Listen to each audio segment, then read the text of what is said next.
हाँ जी बच्चे, good afternoon everyone. बेटे आप कर रहे सीगे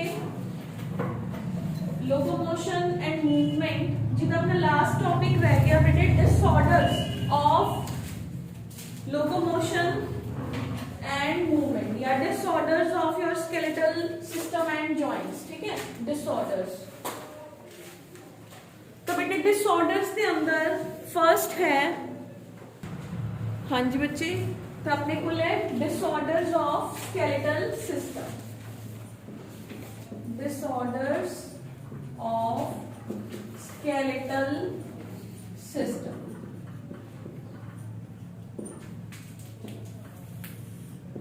तो बच्चे डिसऑर्डर्स ऑफ स्केलेटल सिस्टम के अंदर फर्स्ट डिसऑर्डर जो आप डिस्कस करेंगे that is arthritis. First is arthritis.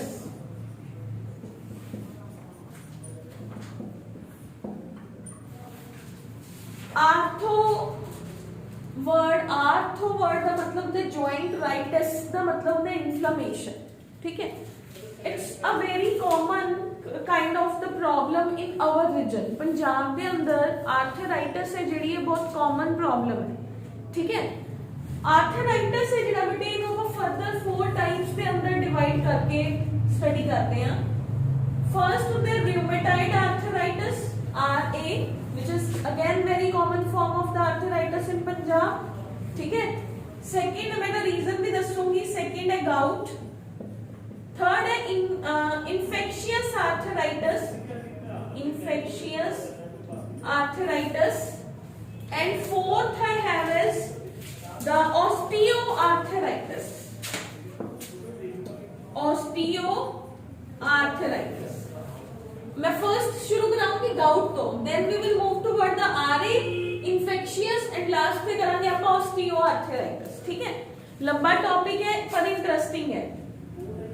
Gout की ਹੁੰਦਾ बेटे, गाउट बेसिकली ਆਪਾਂ ਜਦੋਂ ਆਪਾਂ ਐਕਸਕ੍ਰੀਟਰੀ ਸਿਸਟਮ ਕੀਤਾ ਸੀਗਾ ਤਾਂ ਮੈਂ ਕਿਹਾ ਸੀਗਾ ਕਿ ਬਾਡੀ ਦੇ ਅੰਦਰ ਜਿਹੜੇ ਪ੍ਰੋਟੀਨਸ ਨੇ ਉਹ ਅਮਾਈਨੋ ਐਸਿਡਸ ਦੇ ਬਣੇ ਹੋਏ ਨੇ। ਅਮਾਈਨੋ ਐਸਿਡ ਜਦੋਂ ਬ੍ਰੇਕ ਹੁੰਦਾ ਤਾਂ NH3 ਹੈ ਜਿਹੜਾ ਉਹ ਨਿਕਲਦਾ ਉਹ ਲੀਵਰ ਕੋਲ ਚਲਾ ਜਾਂਦਾ ਹੈ। ਲੀਵਰ ਉਹਨੂੰ ਯੂਰੀਆ ਦੇ ਅੰਦਰ ਕਨਵਰਟ ਕਰ ਦਿੰਦਾ ਹੈ। ਠੀਕ ਹੈ, ਜੋ ਕਿ यूरिन ਦੇ ਅੰਦਰ ਰਿਲੀਜ਼ ਹੋ ਜਾਂਦਾ ਹੈ। ਇਹੀ ਕਿਹਾ ਸੀ ਨਾ ਆਪਾਂ ਨੇ, यूरिन ਦੇ ਅੰਦਰ ਰਿਲੀਜ਼ ਹੋ कुछ अमाउंट ऑफ यूरिक एसिड है जिहड़ा वो भी यूरिन दे अंदर रिलीज होता है। बट समटाइम्स बॉडी दे अंदर यूरिक एसिड डिपॉजिट होना शुरू हो जाता है। तो यूरिक एसिड दा बेस्ट प्लेस की है for the deposition is our joints. जदों यूरिक एसिड जॉइंट्स दे अंदर डिपॉजिट होना शुरू हो गया तो क्रिस्टल्स बनाने शुरू कर देते। देखो लॉन्ग टर्म है, लॉन्ग टर्म दे अंदर क्रिस्टल्स क्रिएट कर लेंदा है। ਉਹ ਕ੍ਰਿਸਟਲਸ ਆਪਣੇ ਜੁਆਇੰਟਸ ਦੀਆਂ ਮੂਵਮੈਂਟਸ ਦੇ ਅੰਦਰ ਪ੍ਰੋਬਲਮ ਕ੍ਰੀਏਟ ਕਰਦੇ। ਦੇਖੋ ਜਿੰਨਾ ਅਗਰ ਤੁਸੀਂ ਕਦੇ ਦੇਖੇ ਗਠੀਆ, ਗਾਊਟ ਗਠੀਆ ਨੂੰ ਕਹਿੰਦੇ ਆ। ਗਠੀਆ ਦੇ ਪੇਸ਼ੈਂਟਸ ਦੇਖੇ ਆ ਨਾ ਤਾਂ ਸਰਦੀ ਦੇ ਅੰਦਰ ਤਾਂ ਉਹਨਾਂ ਦੇ ਵਿਚਾਰਿਆਂ ਦੇ ਹੱਥ ਵੀ ਨਹੀਂ ਮੂਵ ਕਰਦੇ ਹੈਗੇ। ਠੰਡੇ ਪਾਣੀ ਦੇ ਅੰਦਰ ਤਾਂ ਉਹ ਕੰਮ ਕਰ ਹੀ ਨਹੀਂ ਪਾਉਂਦੇ ਕਿਉਂਕਿ ਇੰਨਾ ਜਗ੍ਹਾ 'ਚ ਕ੍ਰਿਸਟਲਸ ਡਿਪੋਜ਼ਿਟ ਹੋ ਗਏ। ਉਹ ਤਾਂ ਗਰਮੀ 'ਚ ਆਪਣਾ ਜੁਆਇੰਟ ਮਸਾ ਮੂਵ ਕਰਦੇ ਸੀਗੇ ਤਾਂ ਸਰਦੀ ਦੇ ਅੰਦਰ ਤਾਂ ਮੂਵ ਕਿਵੇਂ ਕਰਨਗੇ। ਠੀਕ ਹੈ ਬੇਟੇ, ਤਾਂ that is the goat. Punjab ਦੇ ਅੰਦਰ ਇਹ ਪ੍ਰੋਬਲਮ ਕਿਉਂ ਹੈ? पंजाब के अंदर ना एक पल्सेस ने जड़ियां ਉਹਨਾਂ ਨੂੰ ਖਾਣ ਦਾ ਫੈਸ਼ਨ ਰਾਤ 'ਚ ਹੈ ਨਾ। ਆਪਾਂ ਸਮਝਦੇ ਦਾਲ ਹਲਕੀ ਹੁੰਦੀ ਹੈ, ਦਾਲ ਰਾਤ ਨੂੰ ਖਾਣੀ ਚਾਹੀਦੀ ਹੈ, ਬਟ ਹਿਊਮਨ ਫਿਜ਼ੀਓਲੋਜੀ ਕਹਿੰਦੀ ਹੈ ਕਿ ਦਾਲ ਪ੍ਰੋਟੀਨ ਹੈ। ਪ੍ਰੋਟੀਨਸ ਜਿਹੜੇ ਨੇ ਉਹ ਮਾਰਨਿੰਗ ਦੇ ਅੰਦਰ ਖਾਣੇ ਚਾਹੀਦੇ ਹੈ। ਬਾਡੀ ਵਰਕ ਕਰਦੀ ਹੈ ਜਦੋਂ ਤਾਂ ਪ੍ਰੋਟੀਨਸ ਬ੍ਰੇਕ ਡਾਊਨ ਹੋਣਗੇ। ਆਪਾਂ ਰਾਤ ਨੂੰ ਖਾ ਲੈਂਦੇ ਆ, ਰਾਤ ਨੂੰ ਬਾਡੀ ਉਹਨਾਂ ਨੂੰ ਯੂਟਿਲਾਈਜ਼ ਤਾਂ ਕਰ ਨਹੀਂ ਪਾਉਂਦੀ ਹੈਗੀ। ਤਾਂ ਜਦੋਂ ਜਿਹੜਾ ਉਹਨਾਂ ਚੋਂ ਫਿਰ ਯੂਰਿਕ ਐਸਿਡ ਰਿਲੀਜ਼ ਹੋਇਆ ਉਹ ਯੂਰਿਕ ਐਸਿਡ ਦੇ ਕ੍ਰਿਸਟਲਸ ਆਪਣੇ ਜਿਹੜੇ ਜੁਆਇੰਟਸ ਨੇ ਉਹਨਾਂ ਦੇ ਅੰਦਰ ਡਿਪੋਜ਼ਿਟ ਹੋਣੇ ਸਟਾਰਟ ਹੋ ਜਾਂਦੇ। ਕਲੀਅਰ ਹੈ ਬੇਟੇ? ਤਾਂ that is one of the very biggest problem in our region, that is the gout. ठीक है, तो आर्थराइटिस का मतलब होता है बेटे inflammation of joints. Commonly old age की डिजीज है। जिन्नियां भी तरह दी आपां पढ़ांगे ये जनरली ओल्ड एज यानी कि 40+ लोगों को ज्यादा होता है, बट डाइट प्रॉब्लम्स करके कईयां दे अंदर जल्दी भी हो सकता है। ठीक है बेटे, तो अपने को फर्स्ट है गाउट। गाउट के अंदर की है बेटे ਇਹਦੇ ਅੰਦਰ ਪਿਊਰੀਨ ਮੈਟਾਬੋਲਿਜ਼ਮ ਦਾ ਡਿਸਆਰਡਰ ਹੈ। ਪਿਊਰੀਨ ਮੈਟਾਬੋਲਿਜ਼ਮ ਦੇ ਅੰਦਰ ਜਨਰਲੀ ਜਦੋਂ ਯੂਰਿਕ ਐਸਿਡ ਦੇ ਕ੍ਰਿਸਟਲਸ ਨੇ ਜਿਹੜੇ डिसऑर्डर क्रिएट होया, प्यूरिन दे ब्रेकडाउन यूरिक एसिड रिलीज होया, और यूरिक एसिड है जिहड़ा वो जनरली जॉइंट्स के अंदर जाके डिपॉजिट होना शुरू हो गया, जिहदे करके जॉइंट्स दी मूवमेंट्स के अंदर प्रॉब्लम आनी शुरू हो गई। ठीक है बेटे, तां ਜਿਹੜੇ ਲੋग ज्यादा दाल खाते हैं, सेकंड ਜਿਹੜੇ लोग ज्यादा मीट खाते हैं क्योंकि वो भी तो प्रोटीन है, कई लोगों को आदत होती है रात को नॉन वेज खाने की, तो वो भी तो सेम हो गया ना, प्रोटीन ज्यादा है उन्होंने ब्रेकडाउन च प्रॉब्लम आऊगी। तो पंजाब के अंदर तो दूसरा फैशन है दाल खाने के नाल रात को जो भी नॉन वेजिटेरियन डाइट्स ने उन्होंने खाने का, तो that is why we have is the common problem gout in our area. ठीक है बेटे, तो जनरली वेजिटेरियंस के अंदर होता है दाला ज्यादा खान करके या रात को पल्सेस खान करके, नॉन वेजिटेरियंस के अंदर होता है मीट दी डेपोज जिहड़ी है वो ज्यादा कंजम्पशन करन करके। ठीक है गाउट। ठीक है, सेकंड कैटेगरी है RA जिन्हों पर रूमेटाइड आर्थराइटिस कहते हैं, that is the second category rheumatoid arthritis, rheumatoid arthritis. ठीक है, रूमेटॉइड आर्थराइटिस। रूमेटॉइड आर्थराइटिस ਦੇ ਅੰਦਰ ਬੇਟੇ ਕੀ ਹੁੰਦਾ ਆਪਣੇ ਕੋਲ, ਇਹ ਜਨਰਲੀ ਕੀ ਹੁੰਦਾ ਆਪਣੇ ਕੋਲ, ਇਹਦੇ ਅੰਦਰ ਜਿਹੜੀ ਸਿਨੋਵੀਅਲ ਮੈਂਬ੍ਰੇਨ ਹੈ ਨਾ ਉਹਦੇ ਅੰਦਰ ਇਨਫਲੇਮੇਸ਼ਨ ਹੋ ਜਾਂਦੀ ਹੈ। ਸਿਨੋਵੀਅਲ ਮੈਂਬ੍ਰੇਨ ਕੀ ਸੀਗੀ, ਆ ਮੇਰੇ ਕੋਲ ਇੱਕ ਬੋਨ ਹੈ, I have is the second bone, ਆਪਾਂ ਕੱਲ ਹੀ ਕਿਤੇ synovial joint, this is one bone, this is another bone, आ मेरी साइनोवियल मेम्ब्रेन है जो कि साइनोवियल फ्लूइड बना रही है। ठीक है, ता साइनोवियल मेम्ब्रेन है जेडी ਇਹਦੇ अंदर प्रॉब्लम क्रिएट हुई, ਇਹਨੇ फ्लूइड बनाना बंद करता, फ्लूइड बनाना बंद करता तो फ्रिक्शन आना बंद हो गया, फ्रिक्शन आना जेड़ा सॉरी ਜਿਹਦੇ अंदर स्लिपरीनेस ਸੀਗੀ, स्लिपरीनेस होनी बंद हुई तो फ्रिक्शन होना स्टार्ट हो गया। तो जनरली की ਹੁੰਦਾ है फिर गोडे मूव करन च या जॉइंट्स ਨੂੰ मूव करन च ਇਹਦੇ अंदर भी प्रॉब्लम आती है। प्रॉब्लम ਇਹਨੂੰ ਆਰਥਰਾਈਟਿਸ ਕਿਉਂ ਕਿਹਾ, ਕਿਉਂਕਿ ਇਹਦੇ ਚ ਵੀ infection of joint, inflammation of joint ਹੋ ਰਹੀ ਹੈ, ਇਹਦੇ ਚ ਵੀ ਇਨਫਲੇਮੇਸ਼ਨ ਹੋ ਪੜਾਂਗੇ ਆਪਾਂ, ਇਹਦੇ ਚ ਵੀ ਸਮ ਸੌਰਟ ਆਫ ਇਨਫਲੇਮੇਸ਼ਨ ਪੜਾਂਗੇ ਆਪਾਂ। ਠੀਕ ਹੈ, ਇਹਦੇ ਚ ਵੀ ਤਾਂ ਇਨਫਲੇਮੇਸ਼ਨ ਹੀ ਹੋਊਗੀ ਨਾ ਗਾਊਟ ਵਾਲੇ ਦੇ ਅੰਦਰ ਵੀ ਤਾਂ, ਬਟ ਹੋ ਸਭ ਅਲੱਗ-ਅਲੱਗ ਕੰਡੀਸ਼ਨ ਕਰਕੇ ਰਹੀ ਹੈ, ਬਟ ਇਹਨਾਂ ਨੂੰ ਇਸ ਕਰਕੇ ਸੇਮ ਕੈਟੇਗਰੀ ਦੇ ਅੰਦਰ प्लेस कर देते हैं। ठीक है, तो अपने को आ गया रूमेटॉइड आर्थराइटिस, पेनफुल इन्फ्लेमेशन है, साइनोवियल मेम्ब्रेन है जेडी ओदे अंदर की हो जाता है, अपने को साइनोवियल मेम्ब्रेन दे अंदर की है प्रॉब्लम आना स्टार्ट हो जाता है। It usually starts in small joints. ठीक है, छोटे जॉइंट्स तो शुरू होता है, फिर उस तो बाद बड़े जॉइंट्स तक मूव होना स्टार्ट हो जाता है, 20 इयर्स तो भी स्टार्ट हो जाता है एंड 40 प्लस भी जनरली हो जाता है। ठीक है, तो इस ये भी पंजाब के अंदर बहुत प्रोमिनेंट कंडीशन है बेटे। ठीक है, इसके अंदर एक और प्रॉब्लम आती है दैट आप सर्कुलेटरी सिस्टम च भी शायद रूमेटॉइड आर्थराइटिस पढ़ के आए हैं, तो रूमेटॉइड आर्थराइटिस के अंदर बेटे हार्ट का भी प्रॉब्लम है जिहड़ा वो नाल होना स्टार्ट हो जाता है। ठीक है, लॉन्ग प्रोलॉन्ग्ड केसेस के अंदर रूमेटॉइड आर्थराइटिस है ਤਾਂ ਜਿਨ੍ਹਾਂ ਨੂੰ ਇਨਫੈਕਸ਼ਨ ਦੇ ਥਰੂ ਹੋਇਆ ਇਨਫੈਕਸ਼ੀਅਸ ਆਰਥਰਾਈਟਸ। ਠੀਕ ਹੈ, ਨਾਲ ਨਾਲ ਉਹਨਾਂ ਨੂੰ ਆ ਪ੍ਰੋਬਲਮ ਦੀ ਹੈ ਤਾਂ ਉਹਨਾਂ ਦੇ ਹਾਰਟ 'ਚ ਵੀ ਪ੍ਰੋਬਲਮ ਆਣੀ ਸਟਾਰਟ ਹੋ ਜਾਂਦੀ, ਕਿਉਂਕਿ ਆਪਾਂ ਜੁਆਇੰਟਸ ਵਾਲਾ ਚੈਪਟਰ ਕਰ ਰਹੇ ਆ ਤਾਂ ਆਪਾਂ ਜੁਆਇੰਟਸ ਦੀ ਪ੍ਰੋਬਲਮ ਨੂੰ ਹੀ ਇੱਥੇ ਸਟੱਡੀ ਕਰਾਂਗੇ, ਬਟ ਇਹਦੇ ਅੰਦਰ ਹਾਰਟ 'ਚ ਵੀ ਪ੍ਰੋਬਲਮ ਆਂਦੀ ਹੈ ਪੇਸ਼ੈਂਟ ਦੇ। ਠੀਕ ਹੈ, ਥਰਡ ਹੈ ਬੇਟੇ ਇਨਫੈਕਸ਼ੀਅਸ ਆਰਥਰਾਈਟਸ।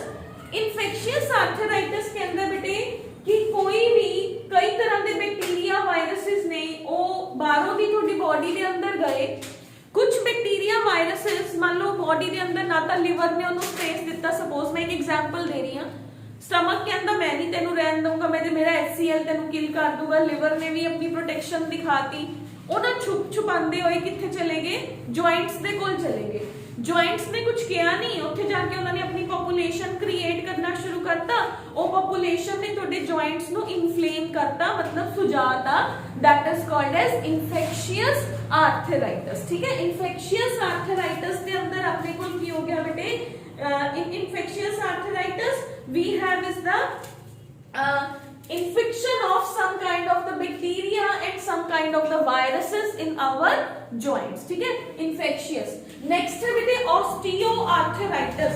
osteoarthritis ਹੁੰਦਾ बेटे bones ਦੇ ਅੰਦਰ lubrication है ਜਿਹੜਾ ਉਹ lubricant release ਹੋਣਾ ਬੰਦ ਹੋ ਜਾਂਦਾ ਹੈ, ਉਹਨੂੰ ਕਹਿੰਦੇ ਆ osteoarthritis। ਹੱਡੀਆਂ ਦੇ ਅੰਦਰ ਰਗੜ ਆ ਗਈ यानी कि देखो ਆਪਾਂ आ पढ़िया इस केस के अंदर रूमेटॉइड आर्थराइटिस के अंदर ऑस्टियोआर्थराइटिस की है। अगेन लगा लो कि साइनोवियल फ्लूइड रिलीज होना बंद हो गया, रिलीज होना बंद होया तो बोन के नाल बोन टकरानी शुरू होगी, तो बोन के अंदर उस फ्रिक्शन करके प्रॉब्लम आई। इथे पतला जिहा लेयर होंगी कार्टिलेज दी, वो भी डैमेज होना स्टार्ट हो गया। डैमेज होया बोन के नाल बोन है जिहड़ी वो स्ट्राइक कर रही है, दैट इज ऑस्टियोआर्थराइटिस। चलते टाइम बोन के नाल बोन दा टकराना ते आवाज आना, चलिया ना जाना, प्रॉब्लम होनी, दैट इज ऑस्टियोआर्थराइटिस। ठीक है बेटे, बोन्स के अंदर प्रॉब्लम होगा। ठीक है, नेक्स्ट है बेटे ऑस्टियोपोरोसिस। ऑस्टियोपोरोसिस कंफ्यूज नहीं करना, ऑस्टियोआर्थराइटिस है इन्फ्लेमेशन, ऑस्टियोपोरोसिस हुंदा बेटे अपनी बोन है ना जेडी ਉਹ ਇੱਕ ਤਰ੍ਹਾਂ ਦਾ ਹੱਬ ਹੈ। ਕਾਹਦਾ ਹੱਬ ਹੈ? ਕੈਲਸ਼ੀਅਮ ਐਂਡ ਫਾਸਫੋਰਸ ਦਾ। ਸਭ ਤੋਂ ਜ਼ਿਆਦਾ ਕੈਲਸ਼ੀਅਮ ਐਂਡ ਫਾਸਫੋਰਸ ਹੈ ਨਾ ਜਿਹੜਾ ਉਹ ਬੋਨ ਨੇ ਡਿਪੋਜ਼ਿਟ ਕੀਤਾ ਹੋਇਆ ਹੈ। ਸੈਕਿੰਡ ਹੈ ऑस्टियोपोरोसिस। समटाइम्स ਕੀ ਹੁੰਦਾ ਹੈ बोन्स ਆ बोन है, बोन ਦੇ ਅੰਦਰ ਬਹੁਤ high amount of calcium and phosphorus present है। समटाइम्स की होया बॉडी के अंदर कैल्शियम एंड फास्फोरस की रिक्वायरमेंट है, बोन है जिहड़ी वो अपने आप को रिजॉल्व करना स्टार्ट कर दिंदी है और अपना कैल्शियम बॉडी को देना शुरू कर दिंदी है। जदों बोन ने कैल्शियम बॉडी को दिता तो लॉन्ग टर्म के अंदर बोन के अंदर पोर्स क्रिएट हो जाते हैं। ठीक है, ਉਹਦੇ ਬੰਦੇ ਦੀ बोन है जिहड़ी ਉਹਦੀ डेंसिटी वीक हो गई। एक तो चीज पूरी दी पूरी भरी हुई सी कैल्शियम दे नाल, ਉਹਨੇ ਕੈਲਸ਼ੀਅਮ ਰਿਡਿਊਸ ਕੀਤਾ, ਉੱਥੇ ਕੈਵਿਟੀਜ਼ ਕ੍ਰੀਏਟ ਹੋ ਗਈਆਂ। ਜਸਟ ਇਮੇਜਿਨ ਉੱਥੇ ਛੋਟੇ ਛੋਟੇ ਹੋਲਸ ਕ੍ਰੀਏਟ ਹੋ ਗਏ। ਉਹ ਹੋਲਸ ਨੇ ਕੀ ਕੀਤਾ? ਡੈਂਸਿਟੀ ਵੀਕ ਕਰਤੀ। ਦੇਖੋ ਇੱਕ ਦੀਵਾਰ ਹੈ, ਉਹ ਹੁਣੇ ਬਣੀ ਹੈ, ਪੂਰੀ ਨਵੀਂ ਹੈ, ਹੌਲੀ ਹੌਲੀ ਉੱਥੇ ਕੋਈ ਪ੍ਰੋਬਲਮ ਹੋਈ ਦੀਵਾਰ ਦੇ ਅੰਦਰ, ਉਹਦੀ ਕੀੜੀਆਂ ਜਾਂ ਜੋ ਵੀ ਚੀਜ਼ਾਂ ਕਰਕੇ ਦੀਵਾਰ ਦੇ ਅੰਦਰ ਪੁਰਾਣੀ ਦੀਵਾਰ ਹੋ ਗਈ, ਕਾਫੀ ਸਾਲਾਂ ਬਾਅਦ ਉਹਦੇ ਚ ਹੋਲਸ ਕ੍ਰੀਏਟ ਹੋ ਗਏ। ਨਵੀਂ ਦੀਵਾਰ ਹੈ, ਤੁਸੀਂ ਉਹਨੂੰ ਐਂ ਹਿੱਟ ਕੀਤਾ, ਉਹ ਗਿਰੂਗੀ ਨਹੀਂ। बहुत पुरानी दीवार होगी, पुरानी मतलब ਉਹਦੇ ਅੰਦਰ pores create ਹੋ ਗਏ, ਜੇ ਤੁਸੀਂ ਉਹਨੂੰ ਹਿੱਟ ਕੀਤਾ ਉਹ ਗਿਰ ਜੂਗੀ। ਸੇਮ ਹੈ osteoporosis ਵਾਲੇ ਬੰਦੇ ਦੇ ਅੰਦਰ bone density weak ਹੋਗੀ, ਜੇ ਉਹ ਕਿਤੇ ਵੀ ਗਿਰੇ ਤਾਂ ਉਹਨਾਂ ਦੀ ਹੱਡੀ ਜਿਹੜੀ ਹੈ ਫ੍ਰੈਕਚਰ ਹੋ ਜਾਂਦੀ ਹੈ।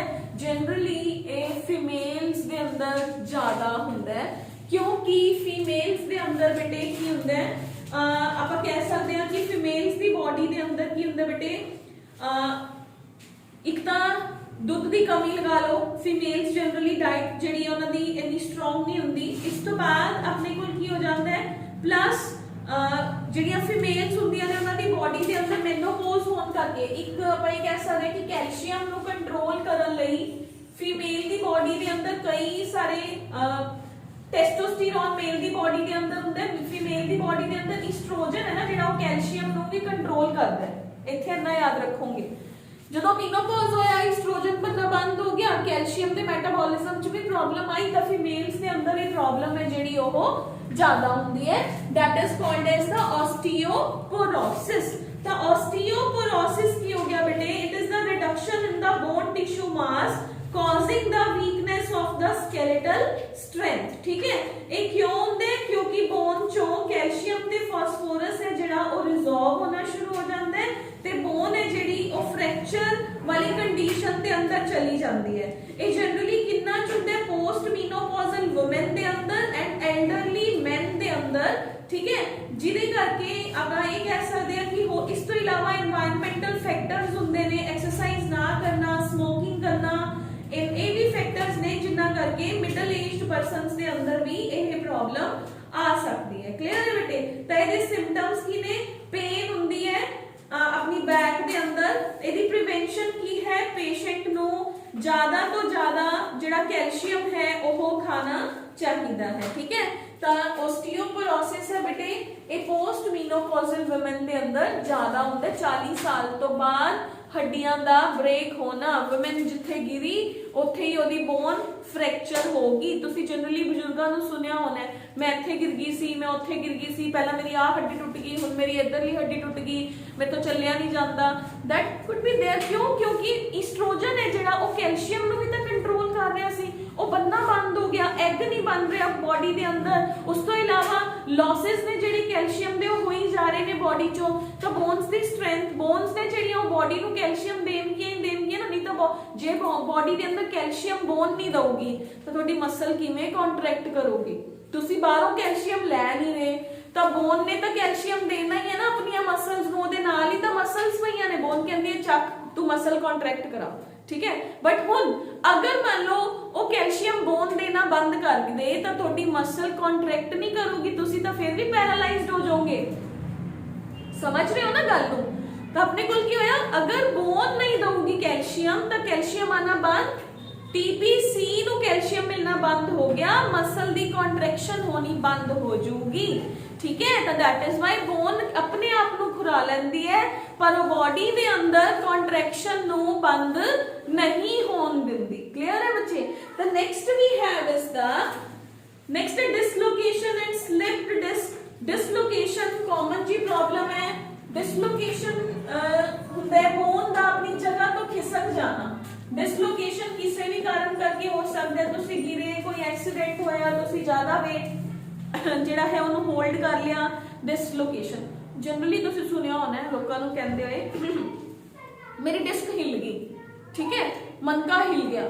ਉਹ ਕੀ ਹੈ, ਕੋਈ weight ਚੱਕਣਾ ਜਿਹਦੇ ਕਰਕੇ ਜਿਹੜੀ ਬੋਨ ਹੈ ਉਹ ਆਪਣੀ ਪੋਜੀਸ਼ਨ ਤੋਂ ਡਿਸਲੋਕੇਟ ਹੋ ਗਈ, ਉਹ ਕਿਤੇ ਹੋਰ ਚਲੀ ਗਈ। That is the dislocation. सिर्फ वर्टिकल कॉलम 'ਚ नहीं ਹੁੰਦਾ, ਕਿਸੇ ਵੀ ਬੋਨ 'ਚ ਹੋ ਸਕਦਾ ਹੈ, ਇੱਥੇ ਵੀ ਹੋ ਸਕਦਾ ਹੈ, ठीक है। That is dislocation. ठीक है, डिसलोकेशन मींस अपनी पोजीशन तो हिल जाना। Dislocation is the displacement of the bones from there normal position at a joint. Joint तो हिल गया। स्लिप्ड डिस्क, स्लिप्ड डिस्क की हो गया, स्लिप होया, हिलिया नहीं, स्लिप हो गया हल्का जा, फिर ਉਹਨੂੰ ਆਪਣੀ ਪੋਜੀਸ਼ਨ, ਤੁਸੀਂ ਸੁਣਦੇ ਹੋ ਨਾ ਕਈ ਲੋਕ ਪੰਜਾਬ ਆਪਣੇ ਏਰੀਆ 'ਚ ਤਾਂ ਜ਼ਿਆਦਾ ਟ੍ਰੈਂਡ ਹੈ ਚੇਪੀਆਂ ਲਵਾ ਕੇ ਲਵਾਉਣ ਜਾਣ ਦਾ, ਚੇਪੀਆਂ ਲਗਵਾਉਣ ਜਾਂਦੇ ਆ। ਉਹ ਚੇਪੀਆਂ ਕੀ ਕਰਦੇ ਨੇ, ਉਹ ਫਿਰ ਸਲਿਪਡ ਡਿਸਕ ਨੂੰ ਕੋਸ਼ਿਸ਼ ਕਰਦੇ ਆ ਕਿ ਉਹ ਉਹਦੀ ਪੋਜੀਸ਼ਨ ਤੇ ਆ ਜਾਏ। ਸਲਿਪ ਮਤਲਬ ਦੇਖੋ डिसलोकेशन ਦਾ ਮਤਲਬ ਕੀ ਹੈ, ਆ ਦੋ ਬੋਨਸ ਨੇ, ਠੀਕ ਹੈ। डिसलोकेशन ਆਹ ਹੈ, ਦਿਸ ਇਜ਼ डिसलोकेशन, ਇਹ ਆਪਣੀ ਪੋਜੀਸ਼ਨ ਤੋਂ ਹਿਲ ਕੇ ਲੋਕੇਟ ਹੋ ਗਈ, ਇੱਥੇ ਆ ਗਈ। ਸਲਿਪ ਦਾ ਮਤਲਬ ਕਿ ਹਲਕਾ ਜਿਹਾ ਹਿੱਲੀ ਹੈ, ਹਲਕਾ ਜਿਹਾ ਹਿੱਲੀ ਹੈ। ਡਾਕਟਰ ਦੇ ਇਲਾਜ ਦੇ ਨਾਲ ਇਹ ਆਪਣੀ ਪੋਜੀਸ਼ਨ ਤੇ ਆ ਸਕਦੀ ਹੈ। ਸਲਿਪਡ ਡਿਸਕ, ਸਲਿਪ ਹੋਣਾ, ਠੀਕ ਹੈ। फ्रैक्चर, फ्रैक्चर की ਹੁੰਦੇ, ਤੁਸੀਂ ਬਹੁਤ ਜ਼ੋਰ ਦੀ ਗਿਰੇ, ਸ਼ਾਇਦ ਮੈਨੂੰ ਦੱਸਣ ਦੀ ਵੀ ਜ਼ਰੂਰਤ ਨਹੀਂ ਹੈਗੀ। फ्रैक्चर ਕਈ ਤਰ੍ਹਾਂ ਦਾ ਹੁੰਦਾ ਬੇਟੇ। फ्रैक्चर ਦਾ ਮਤਲਬ ਹੁੰਦਾ ਬ੍ਰੇਕ ਇਨ ਦਾ ਬੋਨ, ਠੀਕ ਹੈ, ਬਟ ਆਪਾਂ ਡਿਟੇਲ 'ਚ ਨਹੀਂ ਜਾਵਾਂਗੇ, फ्रैक्चर ਹੀ ਪੜਾਂਗੇ। फ्रैक्चर ਦਾ ਮਤਲਬ ਹੈ break in the bone, that could be due to accidental condition. ਤੁਹਾਡੀ ਬਾਂਹ ਹੈ ਜਿਹੜੀ ਉਹ ਵਿੱਚੋਂ ਦੀ ਬ੍ਰੇਕ ਹੋ ਗਈ, ਠੀਕ ਹੈ। ਜਦੋਂ ਆਪਾਂ ਨੂੰ ਉਹ ਡਾਕਟਰ ਪੀਓਪੀ ਲਗਾ ਕੇ ਪੂਰਾ ਹੋਲਡ ਕਰਨ ਲਈ ਕਹਿੰਦਾ ਹੈ, ਲੈਗ ਹੈ, ਆਰਮ ਹੈ, ਜੋ ਵੀ ਹੈ, that is the fracture in the bone. Fracture in the bone means bone da break ho jana, that is called as the fracture in the bone. Fracture कई तरह ਦਾ है। green stick fracture, छोटा ਜਿਹਾ crack ਆਇਆ ਉਹਨੂੰ green stick fracture ਕਹਿੰਦੇ ਆ। ਯਾਦ ਨਹੀਂ ਕਰਨਾ, ਬਸ just listen to me। simple fracture ਜਦੋਂ bone completely ਦੋ parts ਦੇ ਅੰਦਰ ਹੀ break ਹੋ ਗਈ but ਦੋਨੋਂ part ਇੱਕ ਦੂਸਰੇ ਦੇ ਕੋਲ present ਨੇ, ਦੂਰ ਨਹੀਂ ਗਏ, ਠੀਕ ਹੈ। ਉਸ ਤੋਂ ਬਾਅਦ ਹੈ comminuted fracture, ਜਦੋਂ bone more than two pieces ਦੇ ਅੰਦਰ ਬਹੁਤ strong severe accident ਹੋਇਆ, bone ਦੇ ਟੁਕੜੇ ਟੁਕੜੇ ਹੋ ਗਏ, that is called as the comminuted fracture. compound fracture, bone breaks completely but a fragment pierces out of the skin, skin ਚੋਂ ਹੀ ਬਾਹਰ ਆ ਗਈ bone, that is called as the compound fracture, ठीक है। ਉਸ ਤੋਂ ਬਾਅਦ exclusive fracture, small piece of bone ਜਿਹੜਾ ਹੈ, small piece ਹੈ ਜਿਹੜਾ that breaks off, ठीक है, छोटा ਜਿਹਾ piece ਹੀ ਗਿਰਿਆ, ਪੂਰੀ bone ਚ break ਨਹੀਂ ਹੋਇਆ, ठीक है, that is compound fracture, ठीक है। ਉਸ ਤੋਂ ਬਾਅਦ ਹੈ ਬੇਟੇ bursitis। bursitis ਹੁੰਦਾ ਹੈ ਤੁਸੀਂ ਤੁਹਾਡੇ ਕਿਸੇ ਵੀ ਗਿਰੇ ਤੁਹਾਡੇ ਜੁਆਇੰਟ ਦੇ ਅੰਦਰ ਇਨਫਲੇਮੇਸ਼ਨ ਆ ਜਾਣਾ। ਉਹ ਲੰਬੇ ਸਮੇਂ ਤੱਕ ਵੀ ਹੋ ਸਕਦਾ ਹੈ, ਉਹ ਸ਼ਾਰਟ ਟਾਈਮ ਲਈ ਵੀ ਹੋ ਸਕਦਾ ਹੈ। ਤੁਸੀਂ ਗਿਰੇ ਤੁਹਾਡੇ ਜੁਆਇੰਟ ਦੇ ਅੰਦਰ ਕੋਨੀ ਦੇ ਬਾਹਰ ਗਿਰੇ, ਜੁਆਇੰਟ ਦੇ ਅੰਦਰ ਇਨਫਲੇਮੇਸ਼ਨ ਆ ਗਈ, that is bursitis। Clear, simple जी प्रॉब्लम है। गिरोगे तो जॉइंट पे पेन आ सकती है, इन्फ्लेम हो सकता है। Tetani, tetani and tetanus. Tetanus की ਹੁੰਦੇ ਬੇਟੇ, ਪਹਿਲਾਂ ਆਪਾਂ ਟੈਟਨਸ ਕਰਦੇ ਹਾਂ, दैट माइट बी ਪਹਿਲਾਂ ਕੀਤਾ ਵੀ ਸੀਗਾ ਆਪਾਂ। ਟੈਟਨਸ ਕੀ ਹੈ? ਟੈਟਨਸ ਹੁੰਦਾ ਹੈ ਇੱਕ ਇਨਫੈਕਸ਼ਨ ਹੁੰਦੀ ਹੈ, ਉਹਦਾ ਰੀਜ਼ਨ ਹੁੰਦਾ क्लोस्ट्रीडियम टेटेनाई। जिवें फॉर एग्जाम्पल आपां किते भी गिरे, सड़क ते गिर गए, कोई डीप कट लग गया, पेरेंट्स फटाफट कहते टेटनस का टीका लगवा के आओ। जे तुहाडे कोई लोहा लग गया तो कहते टेटनस का टीका लगवा के आओ। एक बैक्टीरिया है क्लोस्ट्रीडियम टेटेनाई, ओदे स्पोर्स, ओदे छोटे छोटे बच्चे आई कह लो, ओदी पॉपुलेशन लोहे दे ऊपर सॉइल दे अंदर जनरली प्रेजेंट हुंदी है। जदों आपां गिरे तो अपनी बॉडी दे अंदर जा सकता है, वो अंदर जाके की करता है, कैल्शियम दे मेटाबॉलिज्म नू हिंडर करता है, जिदे करके अपनी मसल है जिहड़ी वो कॉन्ट्रैक्टेड पोजीशन च रह जाती है। ठीक है, that is called as tetanus. Lock जो किसी ने दंद पचीड़ ले, वो खोल नहीं रहा, that is tetanus condition. Clear है बेटे? टेटनी की हुंदा है?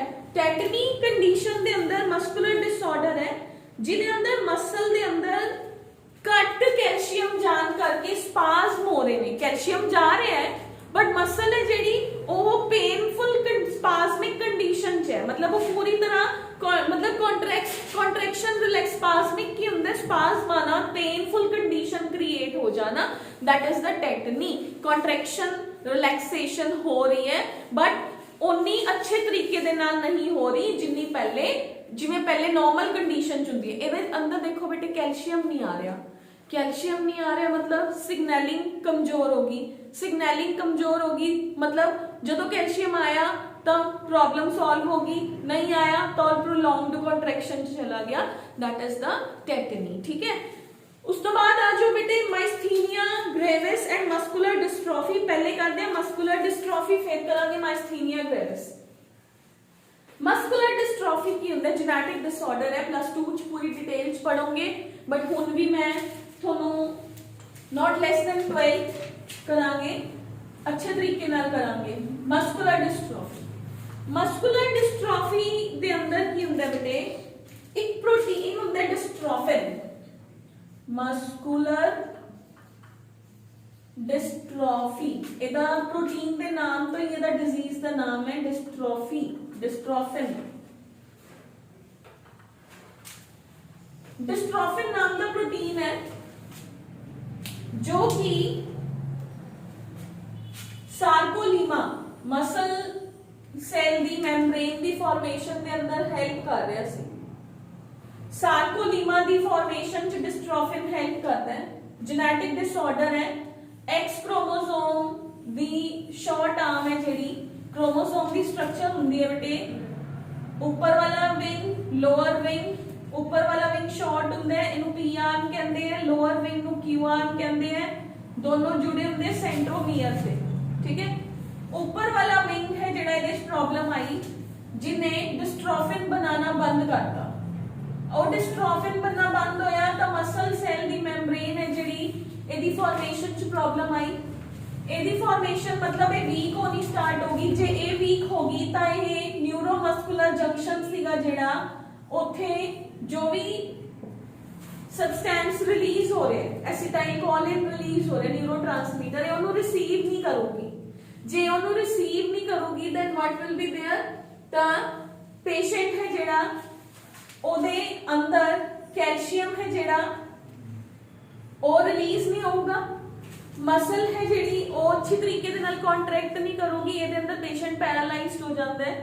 मस्कुलर कॉन्ट्रैक्शंस च प्रॉब्लम आई क्योंकि मेम्ब्रेन वीक होगी, वो सिग्नल ही नहीं लै रही ब्रेन तो किवें कॉन्ट्रैक्ट करना है, कदों कॉन्ट्रैक्ट करना है। तो पेशेंट है जिहड़ा पहला पैरालाइज्ड हुंदा, पहला नॉर्मल बच्चा पैदा होंदा इस केस च, फिर ओहदी मसल्स दी स्ट्रेंथ वीक हो जाती है, फिर वो पैरालाइज्ड हो जाता है, 20 साल तक आंदे आंदे कईयां दी डेथ भी हो जाती है। That is the muscular dystrophy. Dystrophin नहीं बनया, जेनेटिक डिसऑर्डर है, बाय बर्थ है।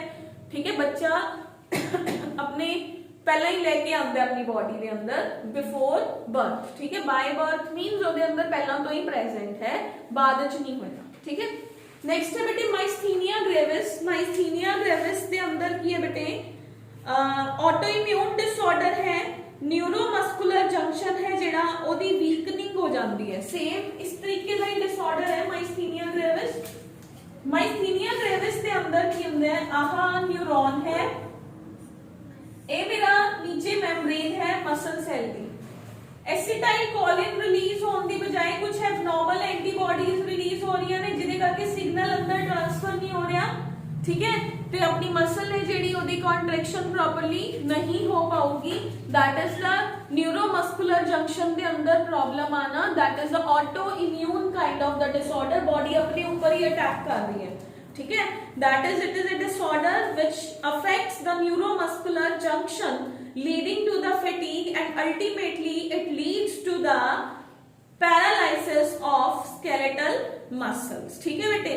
उस तो बाद है छोटा ਜਿਹਾ आर्टिकल है मस्कुलर एक्सरसाइज, ਇਹ ਜਨਰਲ ਹੈ ਕਿ ਤੁਹਾਨੂੰ ਆਪਣੇ ਮਸਲਸ ਨੂੰ ਫਿਟ ਰੱਖਣ ਲਈ, ਆਪਣੀ ਬੋਡੀ ਨੂੰ ਫਿਟਨੈਸ ਲਈ ਪ੍ਰੋਪਰ ਵੇ ਦੇ ਨਾਲ ਐਕਸਰਸਾਈਜ਼ ਹੈ ਜਿਹੜੀ ਉਹ ਕਰਨੀ ਚਾਹੀਦੀ ਹੈ, ਠੀਕ ਹੈ।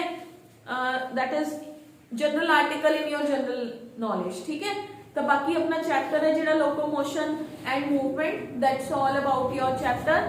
किसी का भी कोई भी डाउट होया तो कल before the class you can ask me in first 10 to 15 minutes, या अगर हाफ एन आवर जितना भी टाइम लग गया you can ask me, otherwise we will move for the next chapter, that is the control and coordination, ठीक है। Next chapter start करेंगे control and coordination, ठीक है।